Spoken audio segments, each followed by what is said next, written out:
น้องสอรี่เพื่อนมาปั่นเข้ามื้อนี้ก็มาตั้งแต่เด็กแต่เช้าพ่อแม่พี่น้องมาแล้วก็กาเกมสถานที่คือพายางอ้อท่ารถนวดเข้าเนาะงัวควายเพื่อนก็หลายเนาะมามื้อนี้ก็ได้สวัสดีครับสบายดีพ่อแม่พี่น้อง FC เมื่อทุกคนทุกท่านสวัสดี FC ประเทศไทยและอยู่ต่างประเทศนำพ่อแม่พี่น้องมื้อนี้น้องสาลี่เพื่อนก็มาแต่เช้าเนาะกองข้าวใหญ่บัดนี้สิได้จักสอบน้องสาลี่กะว่าในความคิด30100ปลายที่โทอากาศกระเปดหลายพ่อแม่พี่น้องเอ้ยคอนฮ้อนคอนหนาวอยู่เนาะมาบ้านนี้ผ่านฮ้อนมาบ้านหน้าผ่านหนาวผ้ายางนี่เขาก็จะดึงลงมานี่เลยอันนี้จะเป็นเข้าตัดโดยจักรตัดหญ้าพ่อแม่พี่น้องเนาะเอาเครื่องจักรตัดหญ้าหมดกระลายป่ะที่โทกองเขาบักใหญ่หนึงเนาะจักสอบก็กะว่าประมาณประมาณ30เด้อน้องลิว่าเด้อ30หรือ40ปลายโอ้มีมันใจเนาะ FC นี่สิเขาลายนะว่าเท่าเลิศนี่ฮะสิว่าซ้ำน้องลิบ่หรือว่ากว่าน้องลิทำไมพี่น้องเอาว้าวกันมาเบิ้งเดี๋ยวก็ถ้าที่ตามเบิ้งตอนสุดท้ายเนาะFC นี่สิว่าจักสอบเนาะนี่เนาะขาดดาวเบิ้งก็ว่ากองเข้ากันเยอะเติมเนาะน้องลิเนาะนี่ฮอดพี่แล้วก็ฮอดพุ่นเนาะความสูงนี่โทมโหน้องลิเลยพ่อแม่พี่น้องเนาะแต่ว่าเป็นข้าวตัดเนาะข้าวตัดนี่จะอันนั้นหญ้าแน่เด้อสีปั้นหญ้าแน่จักหน่อยพ่อแม่พี่น้องแต่ว่าเขาก็ตัดหญ้าอยู่ในเพิ่นก็จ้างคนตัดนะทางพ่อเฒ่าเพิ่นนี่ก็ได้แต่ว่าเพิ่นกองเป็นระเบียบแล้วก็เฮ็ดเป็นโคนใหญ่ก็สิสบายอีกอย่างหนึงเนาะอันนี้เป็นลานใกล้4 ลานสุดท้ายเลยเนาะน้องลีเนาะก็ยังอี2 ลานก็ถือว่าปิดการปั้นเข้าพ่อแม่พี่น้องเนาะเอารถล้างเข้าไปไว้แล้วก็จบแล้วก็มาเบิ่งผลสรุปว่ากรรมกรสิได้ผู้ละเท่าเลยพ่อแม่พี่น้องเนาะอันนี้ก็เป็นบรรยากาศยามเช้าๆเนาะเจ้าของเพิ่นมาแล้วบ่นี่ลูกแล้วเนาะโธ่เด็กน้อยก็ขยันหูจักความนี่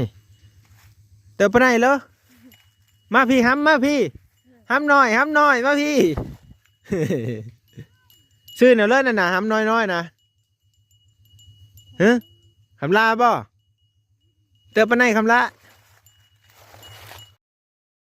มาพี่ถามเนี่ยมาพี่พอจะไปเสือพอจะไปใส่เสือคือว่าว้าวเป็ดอยู่มือนั่นน่ะว้าวดูป้ายเลย พอจะไปเสือมันหยอกข้าวซอยหน่อยเด้อว้าวได้ป่ะกินข้าวกับเพื่อฮะไปกินข้าวกับยังไม่ได้กินข้าวมาพี่ก้อนดีจะพาไปดิกินแล้วข้าวฮะยังซื้อหน่อยเลยจ้ะฮะซื้อหน่อยเลยเอา ป้ายเลยซื้อคำลาบ่แม่นบ่เหียนห้องเลยเข้าเหียนเลยห้องป .3 เลยป่าติโท โน่ไปเห็นน้ำเพลอไปเห็นน้ำซาลาบ่จักปีแหละจักปีแล้วจักปีแล้วหลายปีแล้วบ่นี่เท่าเลยเนาะเบิ่งนี่เนาะจนเท่าแล้วเหมือนบ่จักปีแล้วกินแล้วเขาน่ะฮะยังขนมได้กินแล้วบ่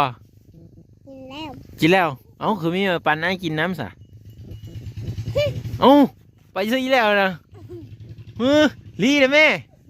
ลีระเบิดสีแต้เจ้าละโอ้ยเพื่อนป๊อปรถแล้วป่านนี้ลีดีเด้อลีดีเด้อระวังมันต่ำมาเด้อเล่นเสร็จระวังมันเฮาเคยได้ฮะเอ็ดจอนทรงยางเฮ้ยย่านท่อรถ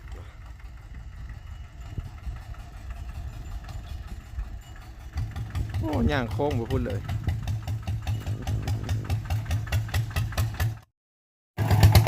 ตอนนี้ก็รถมาฮอดแล้วเด้อพ่อแม่พี่น้องเนาะ สิได้กะเกณฑ์สถานที่แล้วก็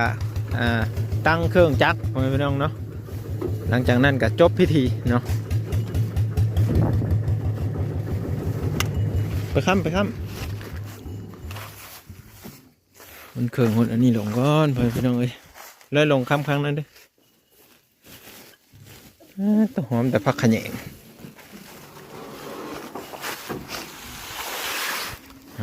ที่ตั้งแหละพ่อแม่พี่น้องเอ้ยมีหัวเพิ่นสีมาซอยเขาบอกมือนี่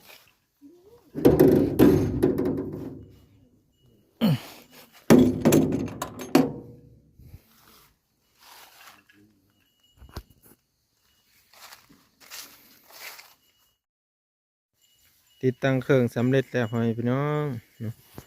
สำเร็จสมบูรณ์แล้วอะไรนี่ติดตั้งแล้วเรียบร้อยแล้วพ่อแม่พี่น้องมีแต่ท่าลุยกันเด้อแบบนี้เด้อน้องร้อยพอกลับมาฮอดแล้วพ่อแม่พี่น้องกำลังติดตั้งเครื่องแล้วลงมาพี่เนี่ย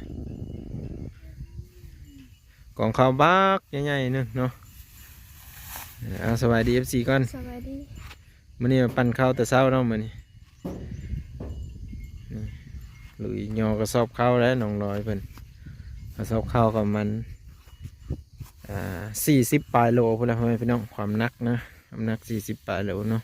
2 คนสิเพิ่น3-4 หาม3-4 ดึงเลยนี่ก็ปูนะเตี้ยผ้าดำได้ปู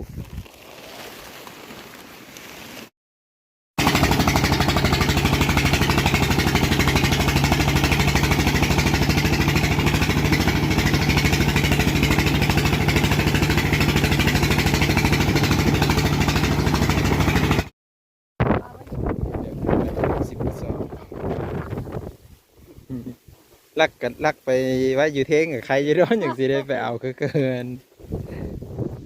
โอ้ได้ขนมเยอะได้เลย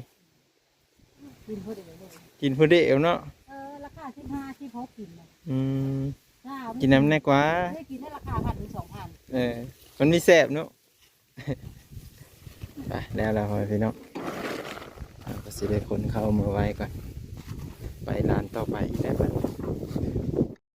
ตัวนี้มันร้านที่2เด้อพ่อแม่พี่น้องของมือนี่เนาะ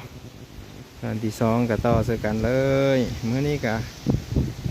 มาปั้นร้านตัวนี้ก็เพิ่นก็เป็นมัดฮุบมัดน้อยๆเนาะมัดสำแขนเพราะว่าเพิ่นเกี่ยวไปนำแล้วเพิ่นมัดไปน้ำสำนี้เนาะฮุบหญ้าแบบนี้เนาะพ่อแม่พี่น้องแต่ว่าเพิ่นก็อยู่หนานี่เนาะประจำอยู่หนานี่เห็นบ่เทียงให้เทียงหนาตัวนี้มันเพิ่นเอาลงแล้วเพิ่นมีทันได้เกาะเนาะเป็นท่อตรงนี้เลยนะก็เขาสิปั้นท่าไปพี่น้องก็ท่าเบิ่งนำกันเนาะว่าสิได้จักกระสอบนะกินหนึ่งงั้นก็ผ่านไปแล้วร้านของเพิ่นได้60 กระสอบเนาะรวมทั้งหมดก็สิประมาณอยู่ประมาณ100ปลายเกือบ200คนแล้วพี่น้องเอ้ยเดี๋ยวเรามาลุยกันก่อนเนาะเราสิมาลุยกันก่อนบัดนี้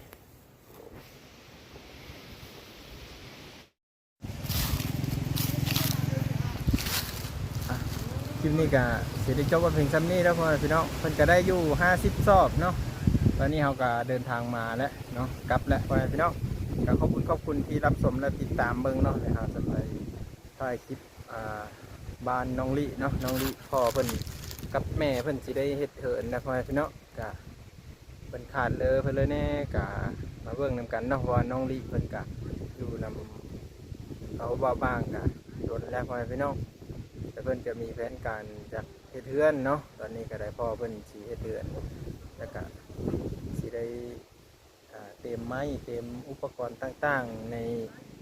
สิ่งที่ว่าเฮ็ดเฮือนพ่อแม่พี่น้องเนาะเดี๋ยวมาติดตามเบิ่งนำกันวิดีโอต่อไปพ่อแม่พี่น้องขอบคุณที่รับชมและติดตามเบิ่งวิถีชีวิตในการปั้นข้าวหรือว่านวดข้าวของพี่น้องชาวลาวเนาะก็ยังบ่ทันได้สำเร็จเนาะก็ยังอีกประมาณ2 มื้อก็สำเร็จพ่อแม่พี่น้องยังอีก2 หลานเนาะเดี๋ยวจะไปติดตามหรือว่าตามติดเนาะติดตามเบิ่งนำกันพ่อแม่พี่น้องกดไลค์กดแชร์เป็นกำลังใจให้บ้างๆด้วยกันคอมเมนต์ไปพี่น้องอยู่ฝั่งไทยยังนวดเข้าอยู่บ่และเข้าสอบเท่าใดเนาะคอมเมนต์บอกบ้างเลยเด้อ